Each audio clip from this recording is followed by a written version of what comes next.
Hey, this is Alex, and I want to answer a question that came in. So the question is, seems like there's a part of yoga practice that teaches you to breathe through, extend through, or elongate through pain signals from the body. Over time, I found myself becoming more tolerant to pain, but I see this as going down a very slippery slope. Any comments?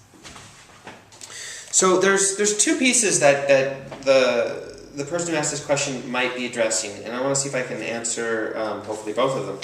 The first one, I'll come back to this in a second. The first one is it possible, this is how I interpret the question, is it possible that by increasing my tolerance to pain, that I could damage myself, that I could be in a pose, somehow having turned off my pain signal? My experience is that's actually the exact opposite of what happens. If we are paying attention and developing our skill in not going too far too fast, then you're actually developing the skill to listen to your body. And the better you are at that, the more likely you are to catch injury way before it happens, or catch issue, the source of an issue before it ever happens. And if that's true for you, then rather than worrying about doing too much, too hard, too fast, you'll actually be taking it more easy and doing what is the definition of an asana anyway, and that is being both steady and comfortable.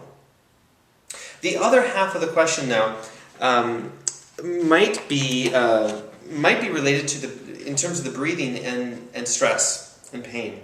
So this is a book by one of my great teachers, Kelly McGonigal, who is the senior editor for the Yoga Therapy Journal.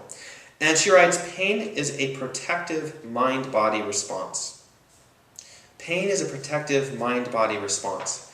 So we can all acknowledge and honor that it's there to serve us, to protect us, to help us, to lead us from going too far astray. But chronic pain is a learned overprotective mind-body response. A learned overprotective mind-body response.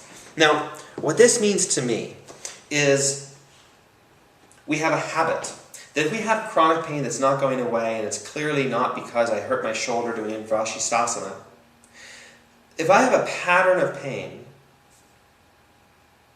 then without necessarily going to the source of it, in the moment we can practice interrupting and switching that pattern.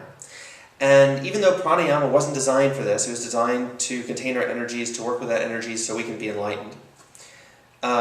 We can, because there's a mind-body, we can use various breathing techniques to interrupt the nervous system's response.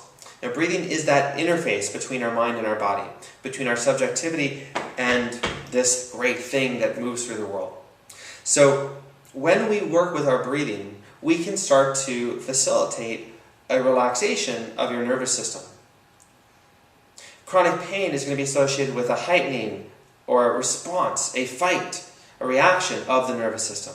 So the more we can calm it down in times of fight, we can start to interrupt those patterns.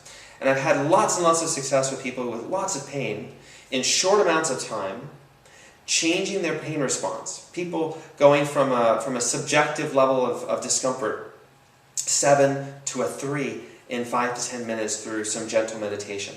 When we add in some specific energy work, it can be even better than that, and they can start to make some lasting change. It needs to be a pattern. It needs to be a new pattern. So for someone who's got chronic pain, it's not enough to exercise. I found it's rarely ever enough just to exercise. If we exercise consciously, with the awareness that we're creating new patterns that are more healthy, oftentimes the chronic pain will tend to go away.